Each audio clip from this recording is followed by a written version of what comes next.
Naniniwala po ba kayo na lahat ng kasalanan ay may kabayaran sa huli? Pero paano nga ba kung ang kasalanan na yun ay isang bagay na hirap kang pigilan? Paano nga ba lalabanan ang tawag ng laman at ang kahayukan? Atin pong tunghayan kung meron nga bang magandang resulta o meron bang kakaibang maidudulot ang kahayukan sa laman para sa buhay ng isang tao. Tunghayan natin ang storya ni Lucas dito lamang sa inyong paboritong programa, ang Dear Mama Mia.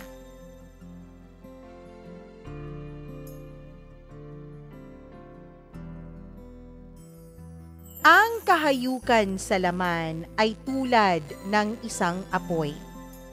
Nakakaaliw at nakakasaya sa simula. Pero kapag hindi mo binantayan at iyong napabayaan, ikaw mismo ang susunugin at mapapahamak sa huli.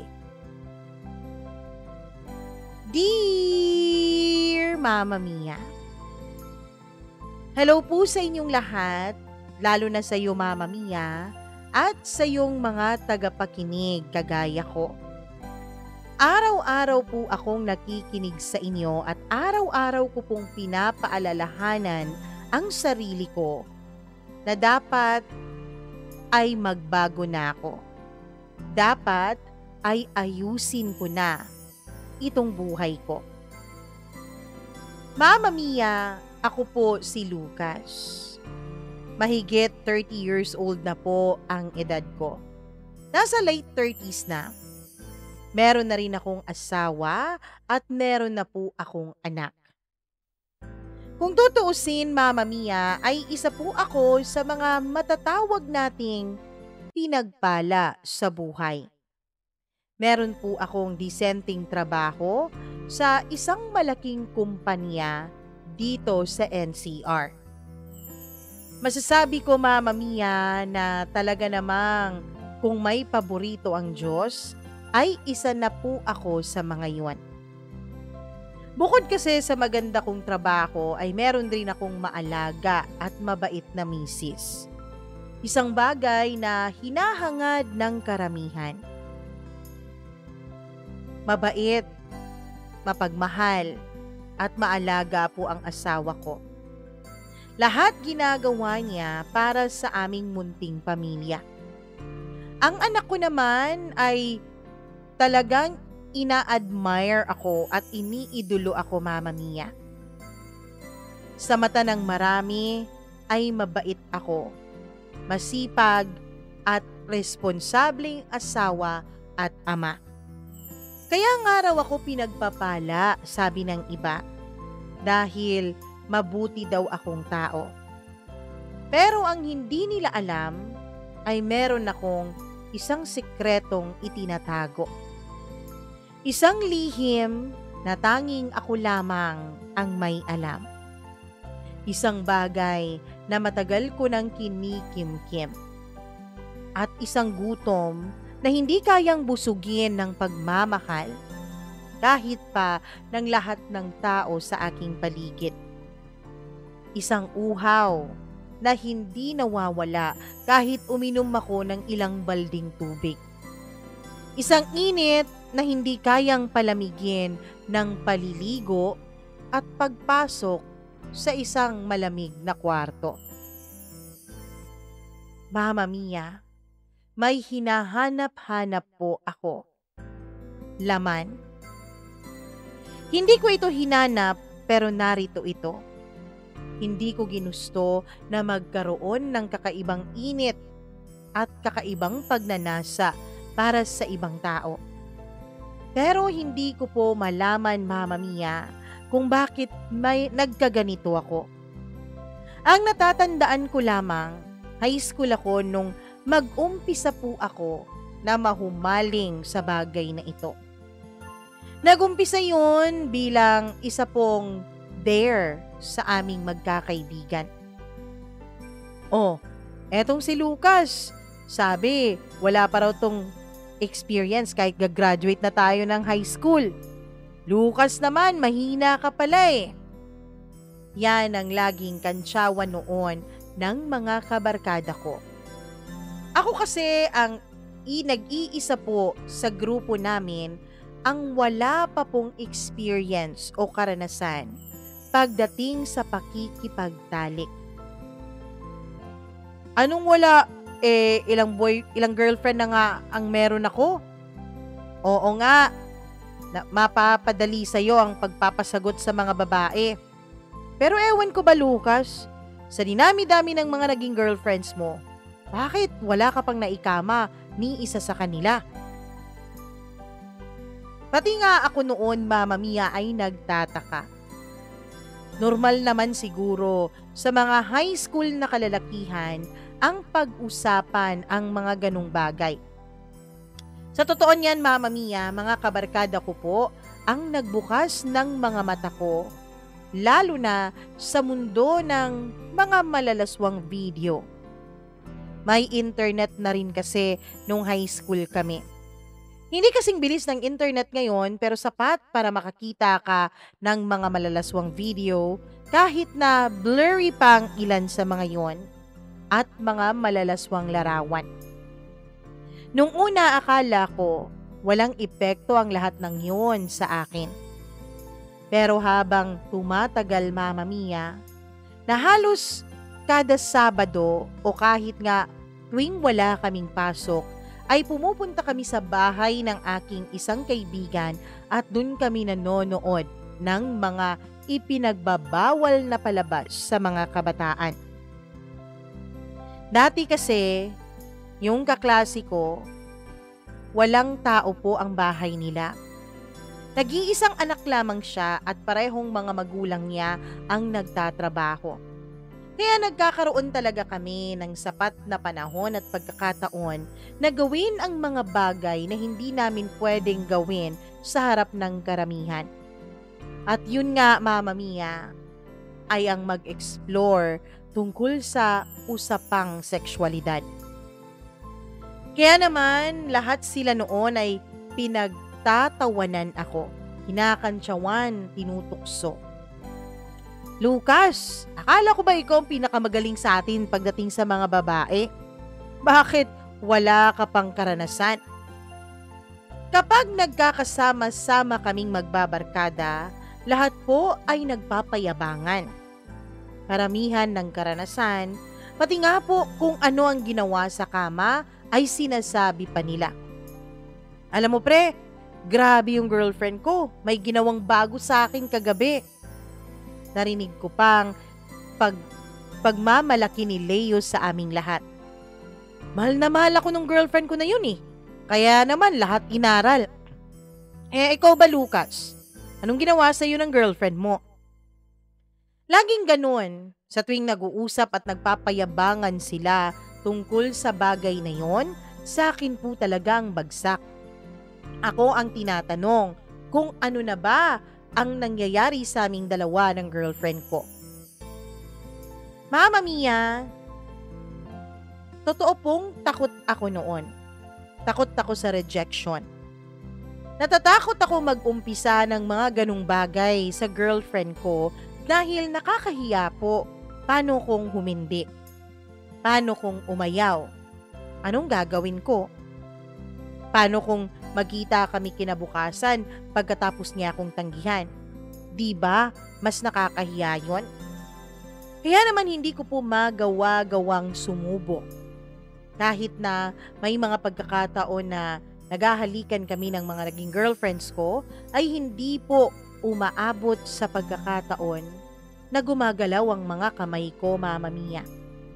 Takot po ako at naninigas ako lalo na kapag nasa malapit na ang girlfriend ko. Wala ka pala, Lucas eh. Alam mo, bibinyagan ka na lang namin, sabi ng isa kong kaibigan. Anong bibinyagan? Basta, prom bukas, diba? Pagkatapos ng prom, sama ka sa amin. Bibinyagan ka namin. Magkahalong kaba at excitement ang nararamdaman ko noon. Kaba dahil hindi ko alam kung saan nila ako dadalhin o kung anong klaseng pagbibinyag ba ang ibig nilang sabihin. Kahit na ang totoo ay meron naman akong ideya, Mama Mia, kung ano ang gagawin nila sa akin. Pero hindi pa rin ako sigurado noon. Hanggang sa dumating na nga ang kinabukasan at araw na ng aming prom. Halos hindi ako makapag-concentrate noon kahit na napakaganda ng girlfriend ko sa tabi ko. "Lucas, may problema ka ba?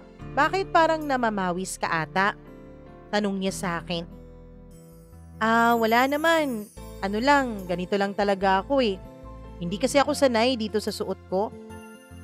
Pinagtawanan pa niya ako, Mama Mia, at sinabing ilang oras lang naman na isusuot ko yun. Pero ang hindi niya alam ay hindi naman ako namamawis dahil sa suot ko, kundi dahil sa kung ano ang susunod na mangyayari pagtapos na ang prom na ito. "Lucas, sabi ng mga kaibigan ko, gagala daw tayo after prom." "Ano? Di ako pwede." "Anong hindi pwede? Prom ngayon. Dapat nag-e-enjoy tayo." "Kasi may lakad na kami ng mga kaibigan ko eh." "Ganun ba? Pwede bang sa inyo na lang ako sumama?" "Ay hindi. Sumama ka sa mga kaibigan mo.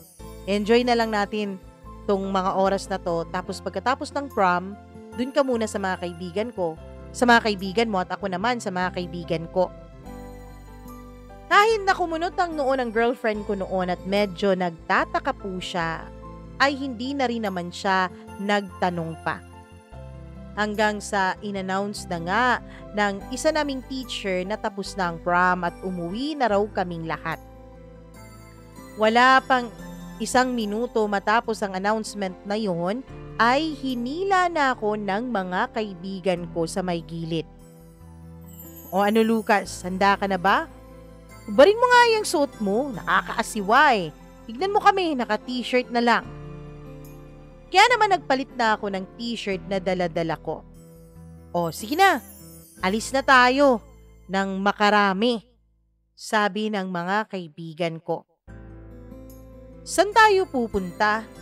Pagtataka kong tanong. "Huwag ka nang tanong-tanong dyan. Basta pagkatapos ng gabing ito, ganap na lalaki ka na pre," sabi nila at sabay-sabay pa talaga silang nagtawanan, Mama Mia. Ako kahit kinakabahan, aaminin ko po na mas nangingibabaw ang aking pagtataka at kagustuhan na matuklasan ang bagay na yon. Nakita ko na lamang ang aming mga sarili na papunta pa rin kami doon sa bahay ng kaibigan namin kung saan kami madalas na tumatambay. "Oh, akala ko ba magbibinyagan tayo? Bakit dito tayo papunta?" tanong ko. "Relax, wala ang mga airpods at airmats ko. Umalis sila, kaya tayo lang sa bahay," sabi nung kaklase kong may-ari nung bahay na yon. Pagdating namin ay agad na nagubad ng sapatos yung mga kaklase ko at karbarkada, kaya ginaya ko na rin sila. "O ano, labas muna kami ah. Bili muna kami ng inumin habang inaantay natin sila." "Sila? Sinong sila?" Pagtataka kong tanong. Wala pa sigurong mga 10 minuto ay nakabalik na ang mga kaibigan ko at may bit-bit na silang mga alak. Oo, minor de edad pa kami nung mga panahon na yon, Mama Mia. Ako kasi ay belong sa mga batch na wala pa pong senior high. Kaya nung mga panahon na yon ay 15 years old pa lamang ako. Hanggang sa, Mama Mia, may mga dumating pang mga kababaihan. Nakilala ko ang isa sa mga ito, isa sa mga ex-girlfriends ng kaibigan ko. "Bro, bakit nandito yan ex mo? Naku, patay ka talaga sa girlfriend mo," sabi ko pa doon sa aking kaibigan. "Anong patay? Walang patay basta hindi niya malalaman. Wala naman sigurong magsasabi sa atin dito, 'di ba?" sabi niya at naghiyawan pa ang lahat. Hanggang sa may pinakilala sila sa aking babae, Mama Mia. Sa tansya ko ay mas matanda ito sa amin. Nung nalaman kong third year college na ito ay totoo nga. Mas matanda siya sa amin dahil 20 years old na siya nung mga panahon na yon. Mama Mia, mabilis ang mga sumunod na pangyayari. Nagkaroon ng inuman hanggang sa medyo lasing na ang lahat. Doon na lumapit sa akin yung babaeng mas matanda pa sa amin. Sabi nila, ikaw raw ang misyon ko ngayong gabi. Tandang-tanda ko pa yung tanong na yon, Mama Mia. Hindi ko lubos akalain kung ano ang isasagot ko. Yun lang ang nasabi ko. Tumawa siya pagkatapos ay kumandong siya sa akin at hinalikan ako. Nung makita yun ng mga kabarkada ko ay agad nila akong kinantsawan. Pagkatapos noon ay hinila na ako nung babae papasok sa kwarto ng kaibigan ko. Ako naman dahil sa tipsy na rin nung mga panahon na yon ay nadala na rin ako sa init niya.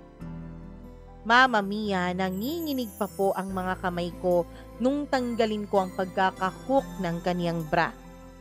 Siya naman ay tawa ng tawa. Siya halos ang nagmaniobra sa amin nung gabing yon.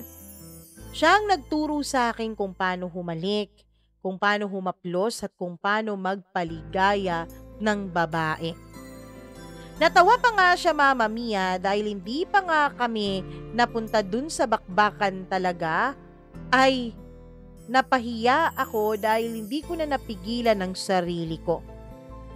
Tawa siya ng tawa. So sorry, sabi ko habang nakayuko sa sobrang pagkapahiya. Ayos lang yan. Understandable naman dahil first time mo, 'di ba? Tumango ako. Huwag kang mag-alala, masasanay ka rin.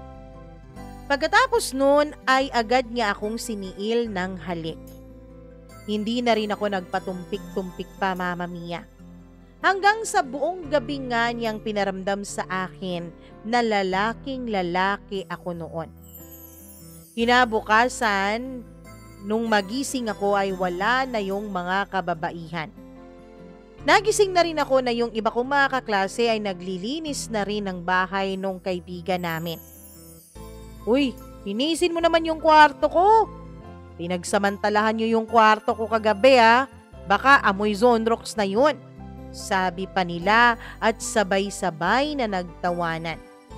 Ako naman, imbis na mapahiya dahil sa kantsawan na yon, ay tila lalaking lalaki pang pakiramdam ko noon, Mama Mia. Oy, machong-macho ah.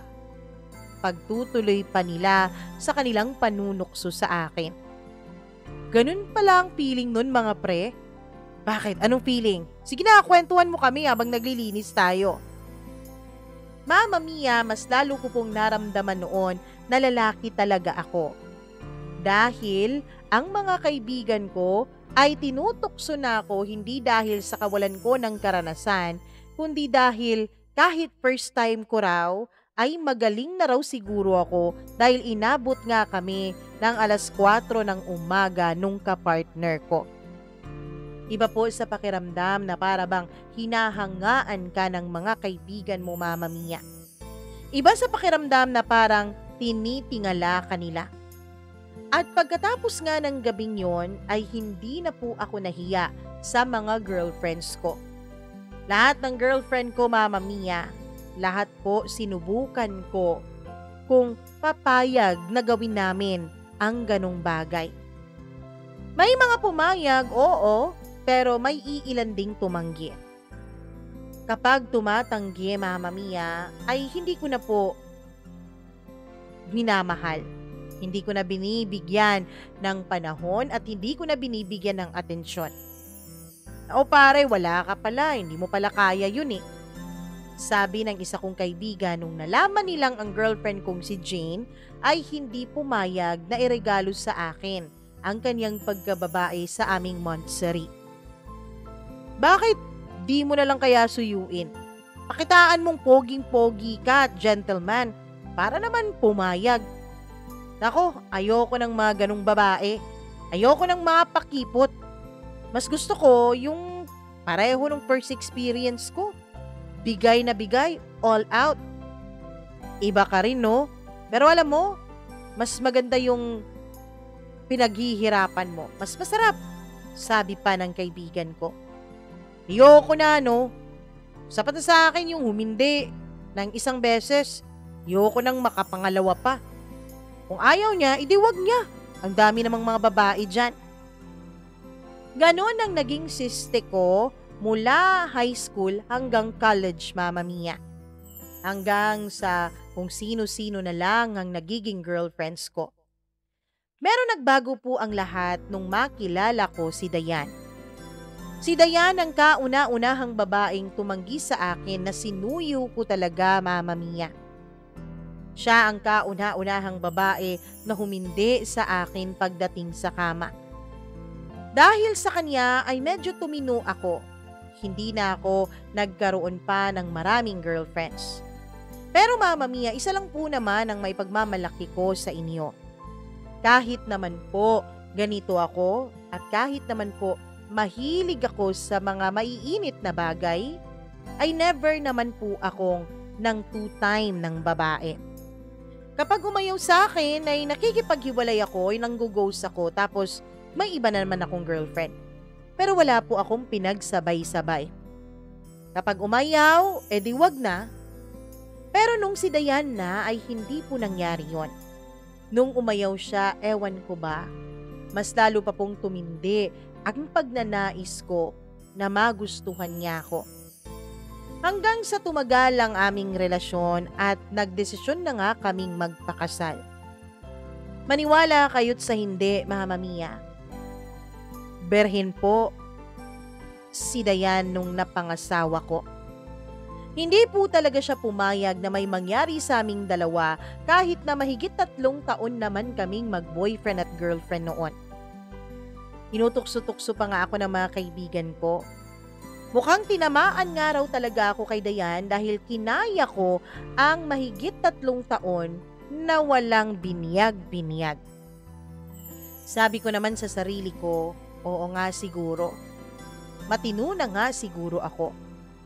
Pero aaminin ko sa inyo, Mama Mia, na hindi po ako yung 100% na matino. Wala akong ibang babae, oo. Pero madalas po akong magparaos habang nanonood lang ng mga hindi pwedeng panoorin ng mga bata, ng mga malalaswang video. Sa tingin ko naman noon ay wala po akong nagagawang kasalanan. Kasi wala naman akong babaeng sinisipingan. Oo nga't aaminin ko na meron akong mga ini-imagine sa aking utak.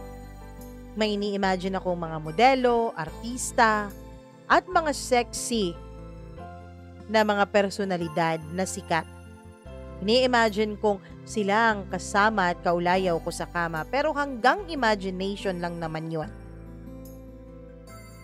At dahil doon ay hindi po ako naghanap ng babaeng kakati sa kakamot sa katiko. Hindi ako naghanap ng babaeng papawi sa init ko, Mama Mia. Pero halos 2 beses sa isang araw akong magmariang palad noon. At nung naikasal na nga kami ni Dayan, ay masasabi kong worth it naman lahat ng paghihintay ko. Kasi nga berhen ang asawa ko, Mama Mia. Talagang inilaan niya ang kanyang sarili para sa akin at dahil doon, proud na proud ako. Hanggang sa nagkaroon na nga kami ng anak. Hindi pa rin nawawala sa akin ang pagkamahilig na magsulo, Mama Mia. Para sa akin ay wala naman pong masama doon. Normal naman yon sa kahit na sinong lalaki, hindi po ba? Hindi ako naghanap. Pero isang araw, Mama Mia, ay nagising na lang ako na parang gustong-gusto ko nang bumalik sa dati kong gawin. At ang naging dahilan ng paggising ng natutulog na demonyo sa loob ko ay noong nakilala ko po si Ira. Si Ira ang bagong secretary at admin assistant ng aming department. Maputi, matangkad, makinis, mahinhin, singkit at napakabango. Ganon kung ilarawan ko siya. Unang araw pa lang na nasamyo ko ang amoy niya ay kakaibang init at kiliti na ang nabuhay dito sa pagkatao ko. Ngunit higit sa lahat, Mama Mia, lagi pong nakatingin sa akin si Ira. Na para bang may ibig sabihin ang mga ngiti at tingin niya sa akin. May kung ano ang mga titig niya na para bang bumubulong-bulong sa tenga ko ng isang malaking tukso. Lalo pa kapag nagmi-meeting kami tapos titingin ako sa dako niya pero nakatingin na pala siya sa akin. Ang mangingiti niya ay para bang may kahulugan na kakaiba, Mama Mia. Tapos kapag nasasamyu ko po ang kanyang amoy, para pong nagigising ang pagkalalaki ko. Isang bagay na hindi dapat. Isang bagay na hindi ko dapat pagtuunan ng pansin. Pero aamin ako sa iyo, Mama Mia. Sa unang pagkakataon, mula nung makilala ko ang asawa ko, ay nagkaroon ako ng kakaibang pagnanasa para sa isang taong nasa malapit ko lang. Dati-rati kapag nagsosolo ako ay mga artista, yung mga babaeng imposible pong magkadaupang palad ko ag nasa imagination ko. Pero nung nakilala ko po si Ira, siya na po ang laman ng utak ko gabi-gabi. Kapag nasa banyo ako at naliligo, siya ang dahilan kung bakit ang tagal-tagal kong matapos. Minsan nga, habang nag-aanuhan kami ng asawa ko, ay naibulong ko pa ng aksidente ang pangalan ni Ira. Ganun po ako nagiinit sa kanya. Buti na lang at hindi po yun narinig ng asawa ko dahil may pagkabingi po ito. Napansin ko na lumabas yun sa bibig ko at tinitignan at inoobserbahan ko ang asawa ko kung narinig ba niya. Pero mukhang hindi naman dahil focus na focus siya sa aming pagniniig dalawa. Mula noon ay naging maingat na ako. Hindi ko na binabanggit pa ang pangalan ni Ira kahit pa nga sa mga kwentuhan namin ng aking asawa tungkol sa mga kasamahan namin sa trabaho.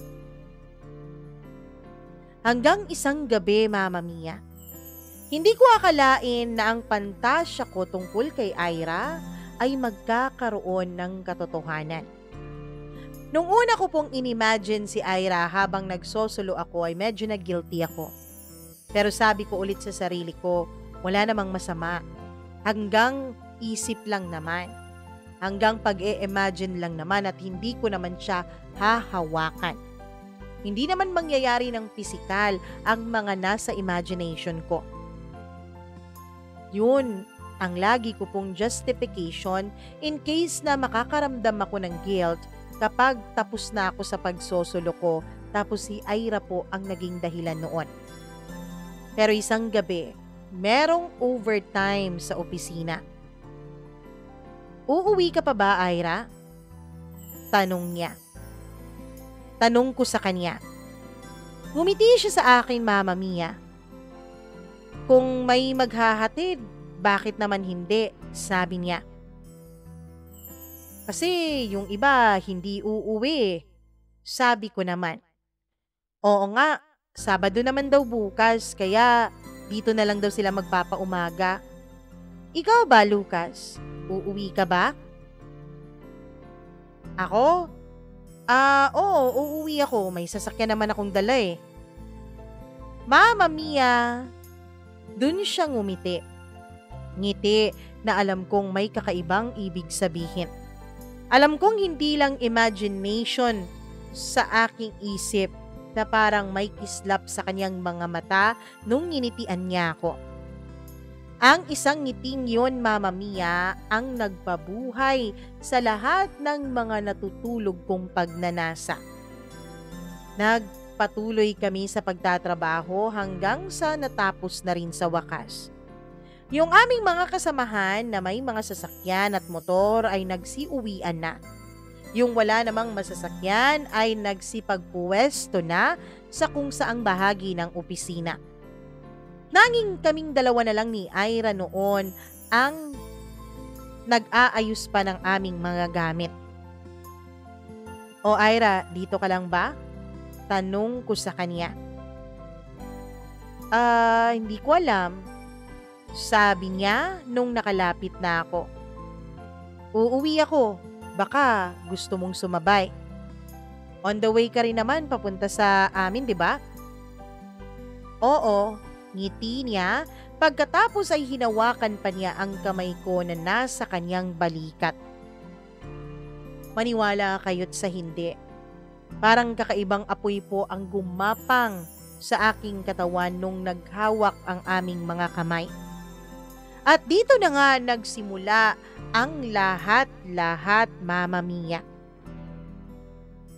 Nung pumasok na siya sa loob ng sasakyan ko, ay naramdaman ko na ang kakaibang tensyon sa pagitan naming dalawa. Pinipilit kong pagaanin ang mga bagay-bagay.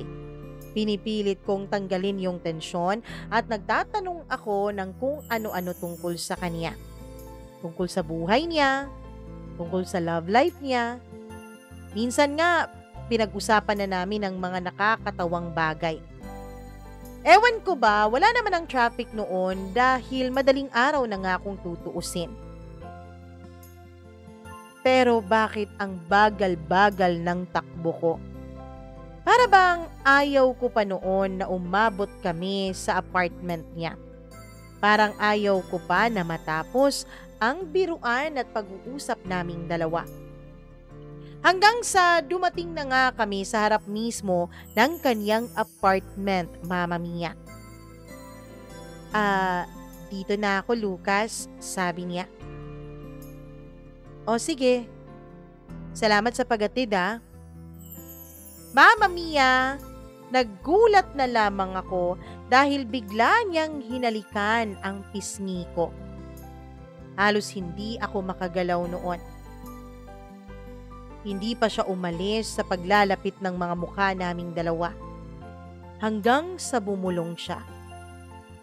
Ayaw mo bang pumasok sa loob? Maganda at masarap sa loob, sabi niya. Doon ay hindi na po ako nakapagpigil. Una ay halik sa mga labi ang namagitan sa amin. Mama Mia, literal po na parang may usok na lumalabas sa aming mga katawan sa sobrang init namin sa isa't isa. Halikan na halos makapugtong hininga. Hanggang sa ang halik na yon ay lumipat sa leeg ko. Oo, siya ang humalik sa leeg ko imbis na ako ang humalik sa leeg niya.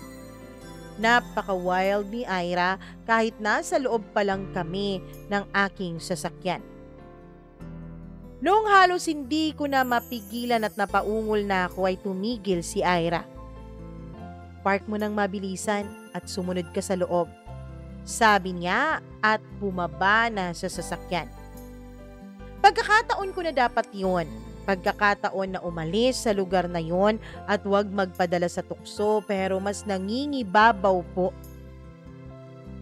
Nangingibabaw po ang aking init na nararamdaman, Mama Mia. Pati na rin ang mga tanong sa isipan ko. Gaano kaya kagaling si Ira pagdating sa kama? Gaano kaya ako masisiyahan kapag siya ang kasama ko? Ang asawa ko kasi, Mama Mia, hindi naman po sa ginajustify ko ang mga ginawa ko. Kundi sinasabi ko lang ang totoo ay may pagka-boring po siya. Missionary. Tapos yung mga common lang na mga bagay ang ginagawa namin. Ni hindi na nga namin nagawa iyon sa labas ng aming kwarto, Mama Mia. Lalo na nung nagkaanak na kami at nagkaroon ng kasambahay. Dati nung bago pa kaming kasal ay sa iba't ibang sulok ng bahay namin ginagawa ni Dayan ang bagay na yon. Pero nung nagkaroon na kami ng kasambahay at nung nabuntis na siya, ay dun na lang sa 4 na sulok ng kwarto namin yun ginagawa. Hindi na nga namin nagagawa yun sa mga hotel kapag kami ay nagbabakasyon dahil kasama na namin ang yaya ng aming anak, pati na rin mismo ang anak namin. In short, plain and boring na ang sex life namin ng aking asawa. Kaya kung anong init na lang po ang pumasok sa akin nung ang mga tanong na yun tungkol kay Ira ay dumako sa aking isipan. Wala na akong inaksaya pang sandali. Agad kong ipinark ng maayos ang aking sasakyan sa may gilid ng daan pagkatapos ay bumaba na ako. Para pong ang gaan-gaan ng pakiramdam ko noon, na para bang kulang na lang ay takbuhin ko papunta sa loob ng kanyang apartment. Nung nasa harap na ako ng pintuan ng apartment niya ay huminga pa ako ng malalim bago pinihit yung doorknob papasok, Mama Mia. Wala pa nga ako sa 2 hakbang na nakapasok sa kanyang apartment ay agad na akong sinunggaban ni Ira. Mama Mia, tumalon po siya sa harap ko at agad ko naman siyang sinalo. Pagkatapos ay naghalikan kami ng mainit. Hindi na nga kami nakarating sa kwarto niya at sa sofa na lang po kaming 2 nagkaulayaw sa gabing yon. Iba si Ira. Iba siya kaysa kay Dayan. Kung yung asawa ko ay plain, missionary, at ayaw ngang gawin ang mga bagay na ikasasaya ko, si Ira naman walang tanong-tanong. Lahat, literal na lahat ng bahagi ng katawan ko ay kanyang hinaplos at hinalikan. Wala siyang kaarte-arte pagdating sa bagay na yon. Hindi katulad sa asawa ko na ang daming ayaw gawin, Mama Mia. Kaya naman, naging masaya po ako sa pagniniig naming 2 ni Ira. Sobra-sobra pa sa satisfied ang pakiramdam ko noon, Mama Mia. 2 beses kaming nagniig nung gabing yon bago ako nagpaalam sa kanya at umuwi na sa aking asawa. Naabutan kong mahimbing na natutulog si Dayan. Medyo may sundot ng konsensya at guilt akong naramdaman, Mama Mia. Pero nung naisip ko na kapag dumarating nga pala ako at tulog na ang asawa ko, tapos kinakalabit ko siya dahil nangangailangan ng init ang aking katawan, ay nagagalit siya sa akin. At hindi siya pumapayag na may mangyari sa amin dahil pagod raw siya. Kaya nga lagi akong nagsosolo sa banyo eh. Dahil sa pag-iisip ko na yon ay nawala ang guilt na nararamdaman ko. Inisip ko noon, Mama Mia, may pagkukulang din naman ang asawa ko kaya hindi ko solong kasalanan kung natukso man ako sa iba. Hindi ko solong kasalanan kung nagkagusto at pumatol man ako kay Ira. At naramdaman ko ang tindi ng pagniniig naming 2. Hanggang sa ang mga nangyayari sa amin ni Ira ay hindi na lang po limitado sa kanyang apartment. Minsan kapag gumagala kami ng buong opisina ay pumupuslit po kami ni Ira. Minsan sa pampublikong banyo. Minsan nga, Mama Mia, ay doon mismo sa madilim naming conference room pinagsasaluhan ang bawal. Minsan nagkukunwari kaming may overtime kami kahit na wala naman. Sinasadya ko talagang hindi matapos ng maaga ang aking gagawin. Gustong-gusto ko ang nangyayari sa amin ni Ira. Dahil bukod po sa wild talaga siya at magaling pagdating sa bagay na yon, ay pareho ko pa po siya na adventurous, Mama Mia. Mahilig siya sa thrill. Kahit na pwede namang doon na lang sa apartment niya, ay ginagawa pa rin namin yon sa loob ng opisina. May thrill po kasi at dagdag nakakaibas sa pakiramdam kapag alam mo na pwedeng mahuli kayo ng kahit na sino sa anumang oras. Mama Mia, sa bawat daing, sa bawat halinghing, At sa bawat ungol naming dalawa ni Ira ay unti-unting nabubura ang mukha ng asawa ko sa aking isipan. Hanggang sa araw-araw na halos na may nangyayari sa amin ni Ira. Minsan ay pumupunta pa kami sa mga sinehan o kung kahit pa sa kung anong pampublikong mga lugar at kumukuha kami ng tiyempo para may mangyari kahit sandali. Kahit nga hindi makaraos basta ang importante ay nasubukan namin sa maraming tao. Hindi naman po nagtagal ang sa aming dalawa ni Ira. Wala naman kaming naging relasyon liban na lamang sa pagtatalik. Kasi alam naman niya na may asawa akong tao. At ang alam ko rin ay may boyfriend po si Ira na isang seaman. Minsan nga tinanong ko pa sa kanya noon kung hindi ba siya nakokonsensya dahil niloloko namin ng boyfriend niya. Sabi niya, alam naman din daw niya na kahit yung boyfriend niya ay may ginagawa ding kabulastugan at milagro sa kung saan. Sabi pa niya sa akin, Mama Mia, ako raw ba? Hindi raw ba ako nakokonsensya? Sabi ko naman, malaki ang pagkukulang sa akin ng aking asawa. Ang dami-daming mga bagay na hindi niya kayang ibigay sa akin. Mga pangangailangan na hindi niya kayang punan. Talaga? Hindi niya ginagawa sa iyo yan?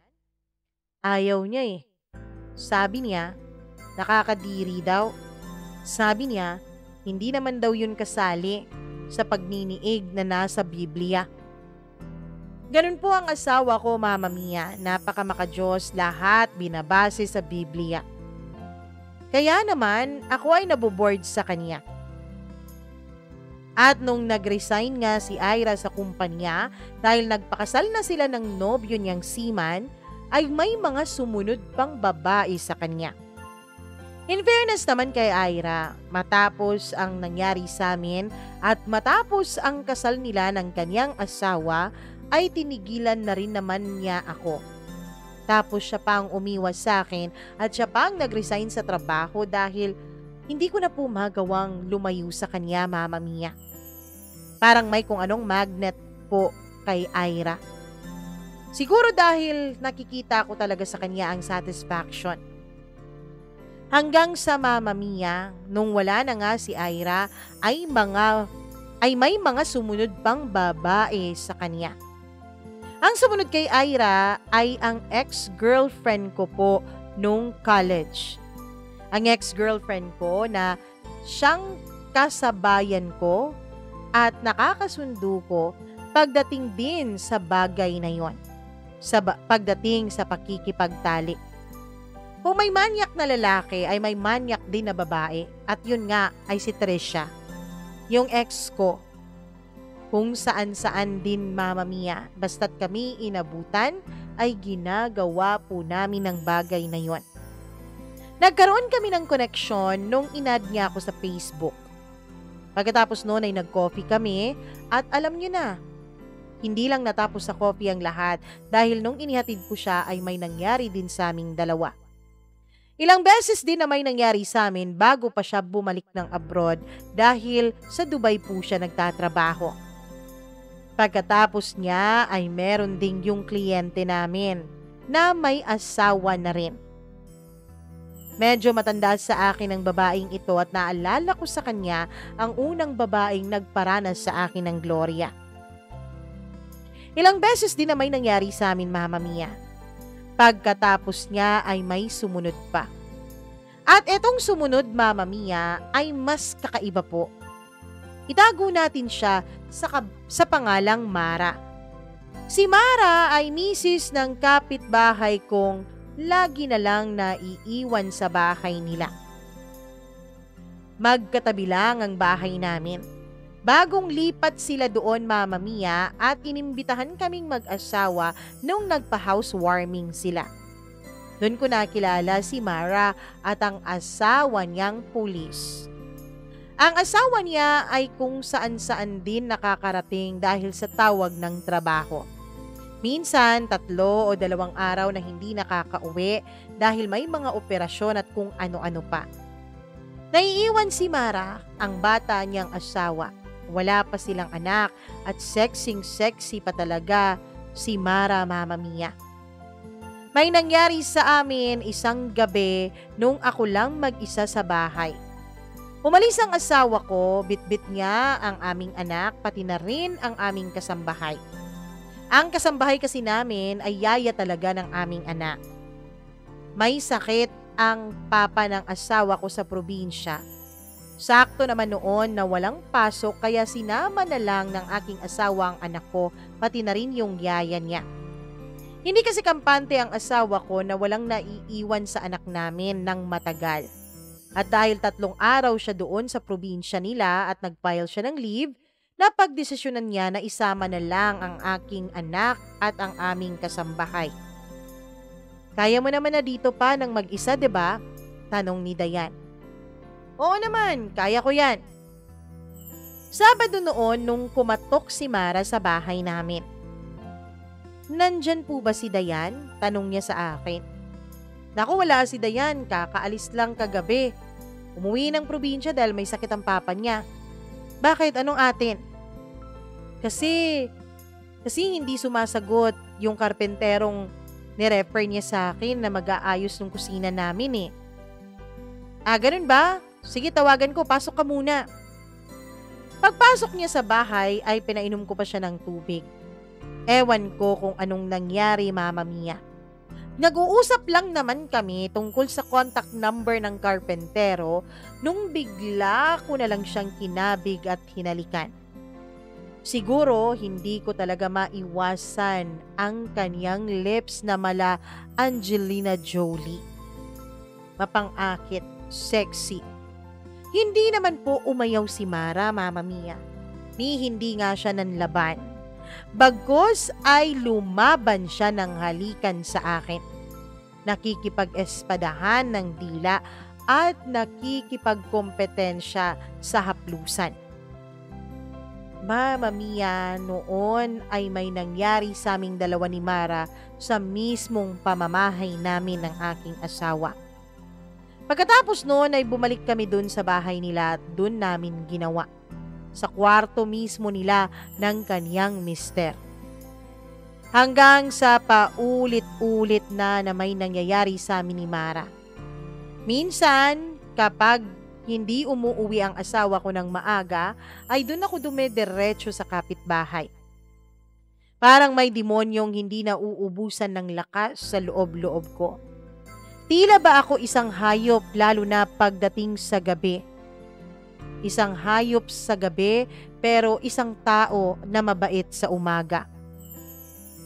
Mama Mia, sa loob po ng halos 2 taon ay naging doble ang katauhan ko. Naging doble ang buhay ko. Ngunit sa bawat pagnanasang natutupad ay lalo po akong nauubos. Lalong nawawala ang pagiging tao ko. Nawawalan ako lalo ng gana sa asawa ko. Noong una ay baliwala lang yon kay Dayan. Hindi siya nagtatanong. Hindi nga siya nagtataka na halos hindi ko na siya ayain na mag-anuhan kami sa kama. Pero habang tumatagal ay may mga tanong na rin sa kanya. Sobrang pagod ko ba raw? Bakit parang wala na raw akong gana at kung ano-ano pa? Lagi ko siyang sinasagot na oo, pagod ako sa opisina. Pero ang totoo ay wala naman akong gana sa kanya.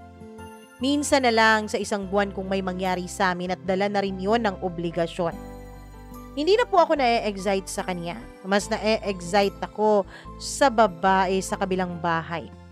Isang babae na kapag walang nakatingin sa aming iba ay dinidilaan ako at inaakit ng palihim. Ang anak kong si Jiro, Mama Mia, ay hindi ko na rin po nabibigyan ng sapat na oras. Hindi ko namamalayan yon. Ang para sa akin, dahil ako ang nagbabayad ng kuryente at iba pang bills namin, at ako ang bumibili ng mga pangangailangan nila, pakiramdam ko ay nagagawa ko na ang aking obligasyon bilang padre de pamilya. Kahit na may trabaho ang asawa ko, Mama Mia, ay hindi ko naman siya inuobliga sa bahay. Dahil sinabi naman niya sa akin bago pa kami magkaroon ng usapan sa pagpapakasal na hindi niya kayang hindi suportahan ng kaniyang mga magulang.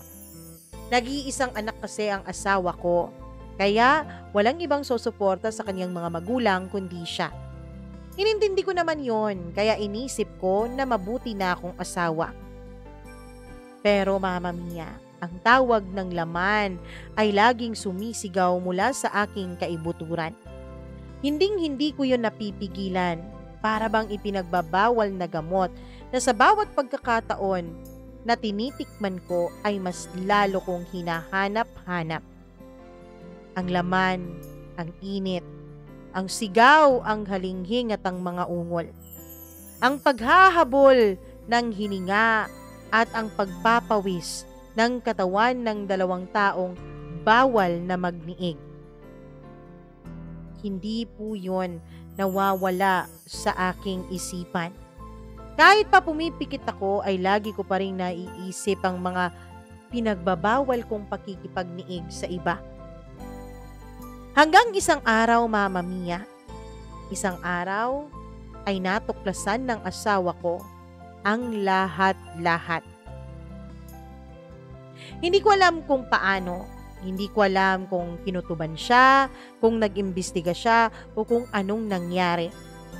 Siguro ito na nga yung sinasabi nilang kahit kailan hindi mo maitatago ng panghabang buhay at pangmatagalan ang isang maitim na sikreto.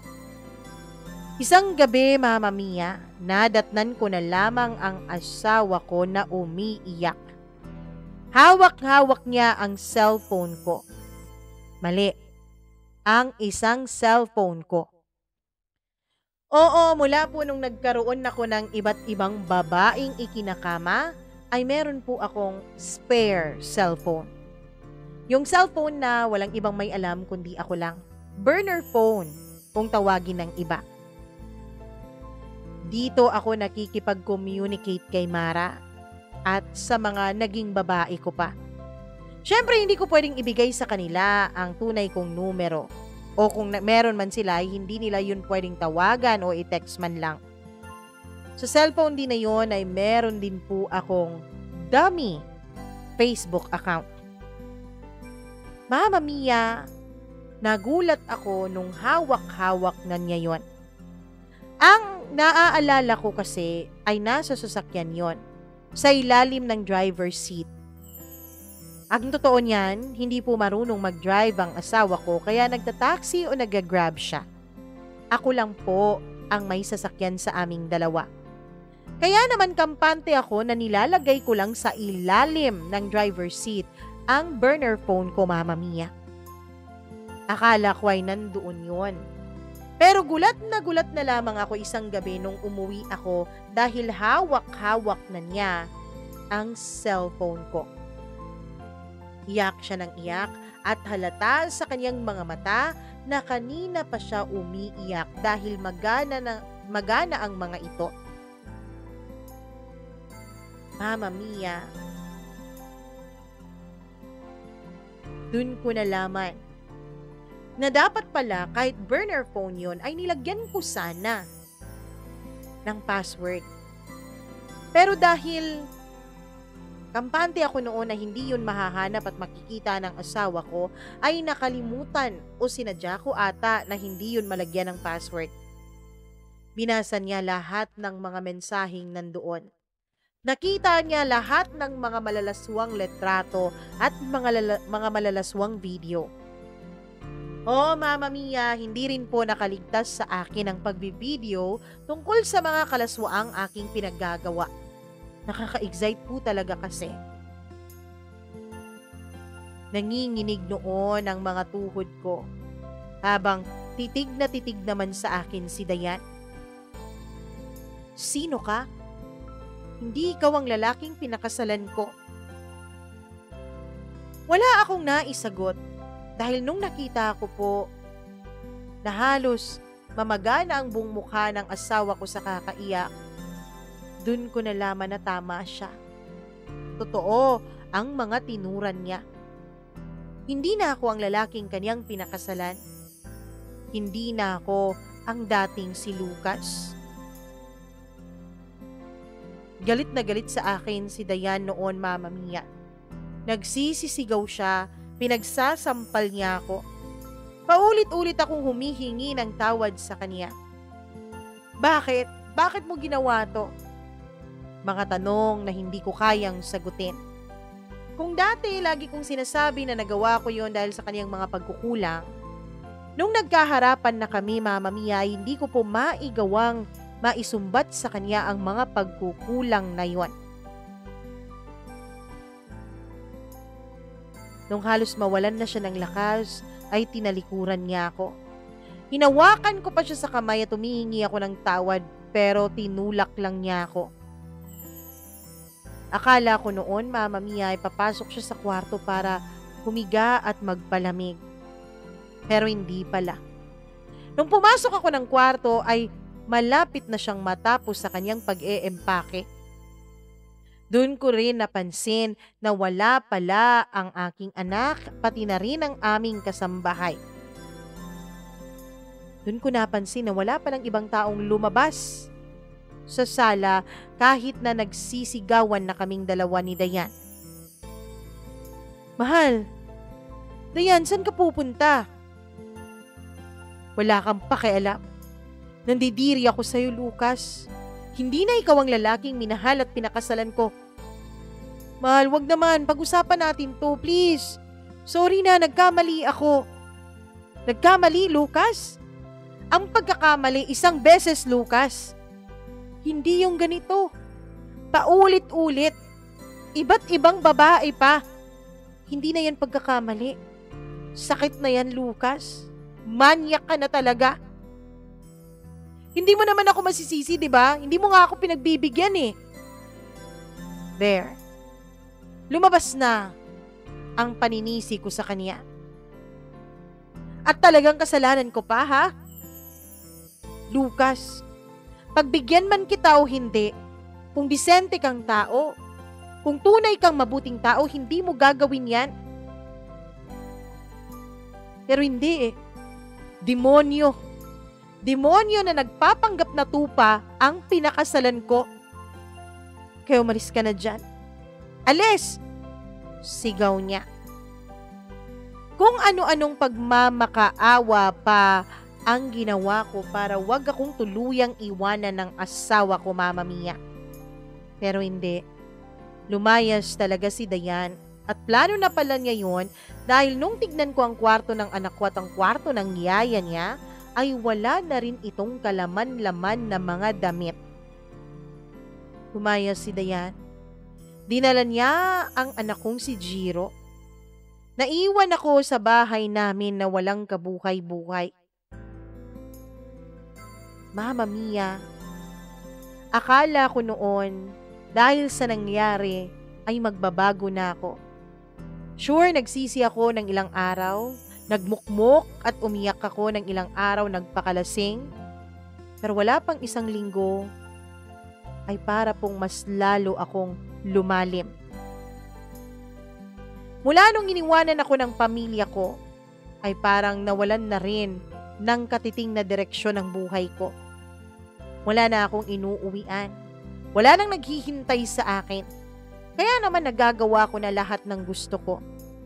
Bawat gabi, iba't ibang babae. Sa bar, sa motel, sa kotse. Kahit sa CR ng opisina, kahit yung mga babaeng may asawa na, pinapatulan ko rin.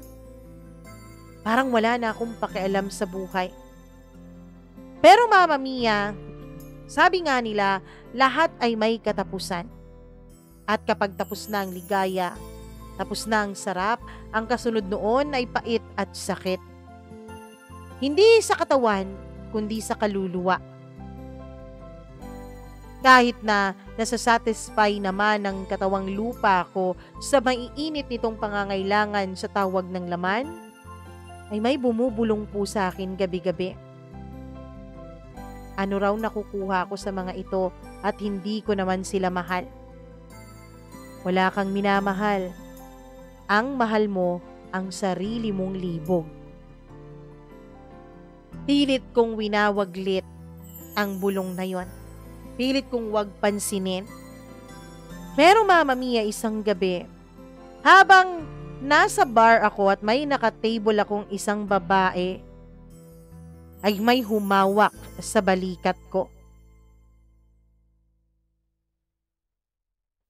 Mama Mia, hindi ko akalain na makakapasok siya doon. Well, hindi naman po yun bar na bar talaga, kundi yung mga inuman lang, mga video okay. Nung parang open sa lahat pero madilim sa loob. Isang mga maliliit na kamay ang humawak sa balikat ko. Nung lumingon ako ay nagulat ako. Anak ko ang nakita ko. Ang 10 taong gulang kong anak. Si Jiro. Umiiyak siya, Mama Mia. Nasa likod niya ang asawa kong si Dayan. Eto talaga ang gusto mong makita niya, ha? Na ang ama niya ay isang hayop. Isang hayop na hayok sa laman. Nung makita ko ang mukha ng anak ko, Mama Mia, ay dun ako gumuho. Parang sumabog lahat ng ingay sa loob ko. Wala sa loob ko noon na niyakap ko ang anak ko. Pero umaatras siya at pilit akong tinutulak palayo. Ayoko sa'yo, Papa. Ayaw kitang makasama. Dun ko na-realize ang lahat.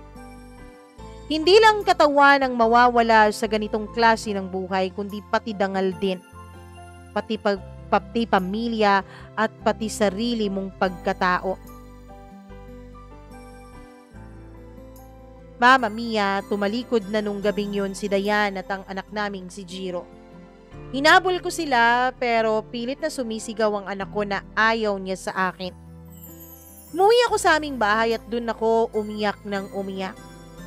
Dun ko na-realize na kailangang may gawin ako kung gusto kong matapos ang bangungot na to. Lumayo ako, Mama Mia. Nag-resign ako sa trabaho ko at pumasok ako sa isang retreat. Inamin ko sa sarili ko na may problema ako. Humingi ako ng tulong. Bukod sa retreat, ay may nirekomenda din sa akin ang pamilya ko na isang doktor, isang psychologist. Kahit na nakakahiya, ay alam ko na kailangan ko yung gawin kung gusto kong maging maayos ang buhay ko. Nagsimula akong magsulat ng journal. Bawat babae, bawat tukso, bawat kasalanan ko sinulat ko doon. Pagkatapos, paulit-ulit ko yung binasa. At nung diring-diri na ako sa sarili ko, ay pinunit ko yon at sinunog. Hindi po naging madali ang buhay para sa akin at kulang ang isang araw para ikwento ko sa inyo ang paghihirap na pinagdaanan ko para lang ayusin ang sarili ko, Mama Mia. Sa bawat gabi ng lamig ay may kalaban po akong bumubulong-bulong. Hindi po kasi tuluyang nawawala sa utak ko ang mga bulong ng laman. Pero sa bawat araw ng dasal ay may liwanag po akong unti-unting natutuklasan. Ngayon, Mama Mia, ay ilang taon na po mula nung magsimula po akong magpakonsulta sa doktor at sumali sa mga retreat. Hindi ko masasabing tuluyan na akong naging malaya sapagkat ang laman ay lagi namang nandyan. Pero sa ngayon, masasabi ko kahit papaano ay hawak-hawak ko na ang sarili ko. Si Dayan naman, Mama Mia, ay kinakausap na rin ako ulit. Nakita na rin siguro kasi niya ang pagbabago ko at ang pag-aayos ko ng sarili ko. Si Jiro naman ay hindi na lumalayo sa akin. Nagsisimula na rin siyang ngumiti sa akin, Mama Mia. Ako patuloy pa rin sa pakikipaglaban sa sarili kong demonyo. Hindi ko masasabing maayos na ako at hindi ko rin masasabi kung kailan ako tuluyang magiging maayos. Pero ang alam ko, Mama Mia, sa ngayon ay may pag-asa na ako. Sa ngayon ay may mga bagay na magpapatatag sa akin. At yun ay ang anak ko. Sa tuwing nakakaisip ako ng kung ano-ano, ay lagi kong binabalikan ang itsura ng anak ko nung gabing nakita niya ako sa bar, Mama Mia. Lagi kong sinasabi sa sarili ko na hinding-hindi ko na dapat pang makita yon. Sumulat ako dito, Mama Mia, dahil alam ko po na hindi lang ako nag-iisa sa ganitong uri ng mga pagsubok. Sumulat din ako para makapagbigay ng lakas para doon sa mga dumadanas ng ganito sa kasalukuyan. At sumulat din ako, Mama Mia, bilang patunay na rin sa asawa ko na magbabagong buhay na talaga ako. Dahil sabi nga nila, ang unang hakbang para ikaw ay gumaling ay ang pag-amin sa sarili mo na may sakit ka. Hanggang dito na lamang po at maraming salamat sa pagbibigay mo ng oras para dito sa kwento ko, Mama Mia. Lubos na nagmamahal at gumagalang, Lucas.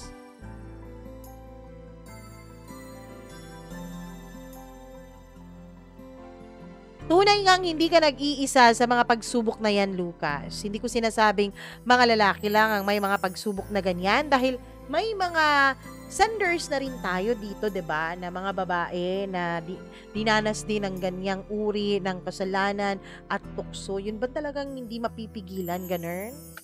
Anyways, hello ako muna. Ay, mamaya na yung hello.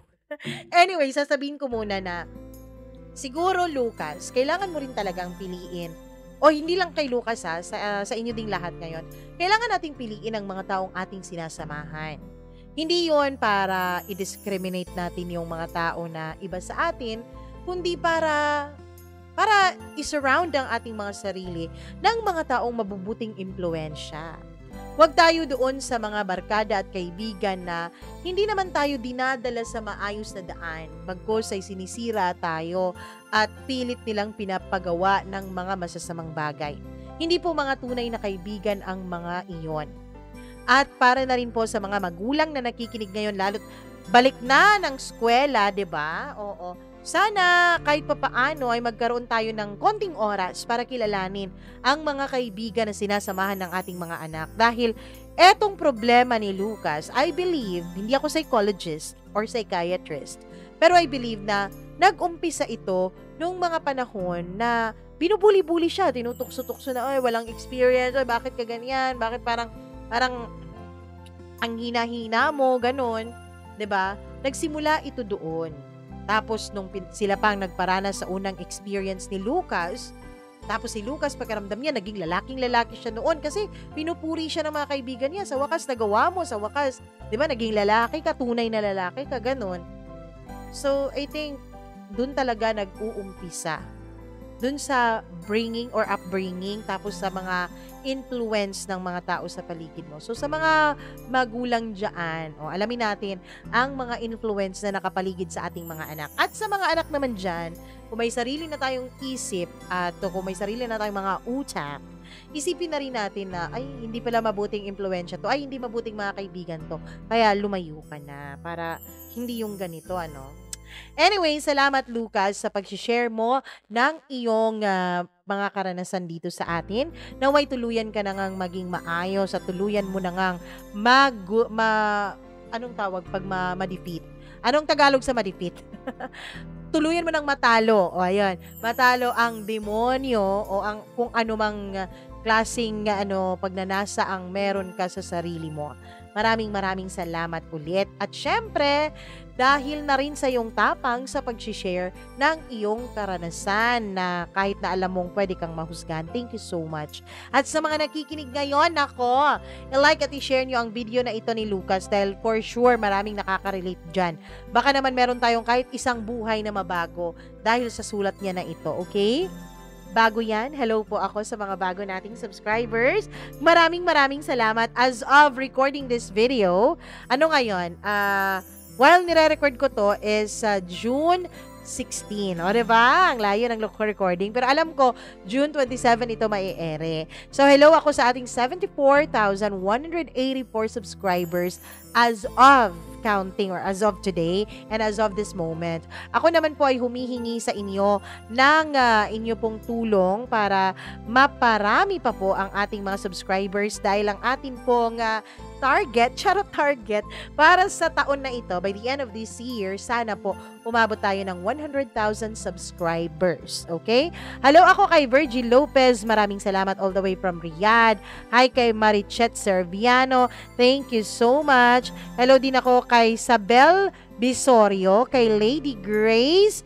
Maraming salamat naman sa inyong walang sawang pagmamahal dito sa atin. At syempre marami pa ito. Sandali, iloload ko yung comment ninyo. Hi ako kay Rachel Lapus, kay Jean8864. Hi din ako kay Diz Limbo, Liza Belusilio. Maraming salamat. Chazi Chai, Zaida Vidal, Nora Barrido Hamandre, Christina Season, Rose Eunice, Raisa, Majet Aguada, maraming salamat. Hi daw kay Hugo and Kuya Gamay and Papay from Mayet. Mayet pala pangalan mo. Bakit Majet yung spelling? Angelita Villafuerte, kay Ray Miranda, Gimaras Girl, Mary Grace Sinadan, Susan Buribor, maraming salamat. Maria Elena Abe, Axa Hiliana, Lira Labilla, Marichet Serviano, Jocelyn Caniete, Rosemary Obselia, Maricel Mina, Blenda Cruz, Richelle Villapane, Juliet Balmoria. Hello rin kay Hazel Cole, kay Jeliza Montezar, Gladys Bakbak. Hi din kay Roslyn Caraballo, kay Liza Chen, kay Maureen Tugab, kay Elizabeth Lagunday. Maraming salamat po sa inyong lahat. Nako, sa mga nanonood ngayon, kung gusto nyo pong ma-shoutout, comment lang kayo dyan at antayin nyo ang pagbabasa ko ng inyong pangalan. Dahil babasahin ko naman lahat, hindi lang sa iisang basahan. Dahil alam nyo naman, 'di ba? Tapos early din tayong nagre-record ng ating mga kwento. Sa takot natin na baka may mga araw na sobra tayong busy, hindi tayo makapag-update sa inyo. Ibobombard nyo na naman ako ng messages. Mama Mia, bakit walang kwentong ganito, 'di ba? So, eto na nga, tatapusin na natin ang kwentong ito para naman kayo ay makapagnilay-nilay at magkaroon na rin kayo ng chance na mag-invite sa iba para mag-subscribe dito sa ating channel. At kung ikaw hindi ka pa subscriber, please do subscribe and click the notification bell para lagi kang naa-update sa tuwing meron tayong video o content na i-upload. And sa inyo pong lahat, maraming salamat sa inyong pag-subscribe at pagsuporta at hindi pagsiskip ng ads. I love you all so much. Ako po ang nag-iisa ninyong Mama Mia. Hanggang bukas ulit. Bye-bye! See you! Ingat po!